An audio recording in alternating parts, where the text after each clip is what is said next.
Oktyabrın 26-sından etibarən cənub bölgəsinə fasiləsiz yağan yağışlar sonradan intensiv xarakter alıb. Belə ki, bölgəyə aylıq normanın 50%-dən çox yağıntı düşüb. Nəticədə bir çox evlər, həyətlər su altında qalıb. Bölgədəki bütün çaylar daşıb. Lənkəran çay, Girdəni çay, Vilvan çay və digər çaylar məcrasından çıxaraq çay qırağı yaşayış evlərinə və fərdi təsərrüfatlara ziyan vurub. Ətraf əraziləri su basıb.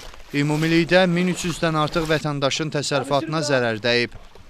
Lənkəran şəhər İcra Hakimiyyəti 28 oktyabr tarixində fövqəladə iş rejiminə keçdi və biz Fövqəladə Hallar Nazirliyinin regional şöbəsi ilə əlaqə işləyərək ki, 500-ə yaxın vətəndaşı evlərdən köçürtdük həm Lənkəran şəhərində və kəndlərdə ki, insan ölümü olmasın. Girdəni kəndi ilə İstisu qəsəbəsini birləşdirən yeganə avtomobil yolunun bəzi yerlərində yarğanların uçması səbəbindən təhlükəli vəziyyət yaranıb. Bir çox evlər qəzalı vəziyyətə düşüb, fərdi heyvandarlıq və quşçuluq təsərrüfatlarında tələfatlar qeydə alınıb. Çaylardakı sel daşqını səbəbindən 3 avtomobil, 7 piyada körpüsü qəzalı vəziyyətə düşüb. Hazırda rayonda fəsadların aradan qaldırılması işləri davam etdirilir.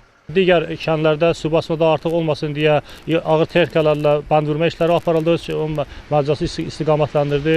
Həm şəhər arasında, həm digərlərdə. Harada ki su yığılıb qalıbsa, onu Fövqəladə Hallar Nazir əməkdaşları nasoslarla kənarlaşdırırlar və digər bərpa işləri gedir. Qeyd edək ki, hazırda bölgədə yağıntılı hava şəraiti davam edir. Məhəmməd Rzayev, İcran Şükürov, Lənkəran.